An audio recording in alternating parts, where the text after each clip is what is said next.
জিলাপি দেখতে গোল গোল, স্বাদে মিষ্টি, আর ইতিহাসে ওরে বাপ রে বাপ, প্রায় 1000 বছরের সিনিয়র নাগরিক। ভাবেন তো, এর জন্ম কিন্তু মধ্যপ্রাচ্যে, নাম ছিল জলাবিয়া। একটু শুনলেই মনে হয় যেন কোনো আরব রাজকন্যার নাম, কিন্তু না, রাজকন্যা নয়, এটা ছিল কড়াইয়ের মধ্যে পাক খাওয়া মিষ্টির নাম। আরব ব্যবসায়ীরা যখন এদিক ওদিক ঘুরে বেড়াতো, তখন বস্তার ভেতর কাপড় চোপড় নয়, মনে হয় গোপনে নিয়ে আসতো জিলাপির রেসিপি। এভাবে জলাবিয়া এসে পৌঁছালো ভারতীয় উপমহাদেশে।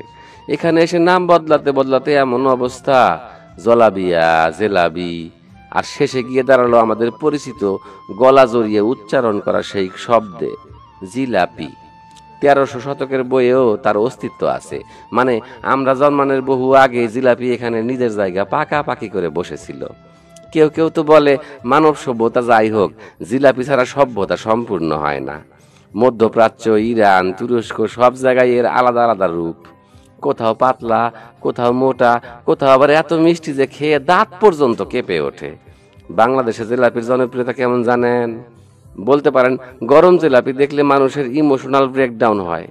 বন্ধুদের আড্ডা থেকে শুরু করে যে কোনো অনুষ্ঠানে এই জিলাপি ঢুকে পড়ে বিনা বাধায়। 1000 বছরের যাত্রা শেষে জিলাপির মেসেজ খুবই সোজা, জীবন যাই পাক পাক ঘুরুক, আমি কিন্তু শপথ নিয়েছি বাবা, মিষ্টি ছিলাম, মিষ্টি আছি, মিষ্টি থাকবো। জলাবিয়া থেকে জিলাপি, এটা শুধু ইতিহাস নয়, এটা পাক দেওয়া মিষ্টির এক দুর্দান্ত অ্যাডভেঞ্চার।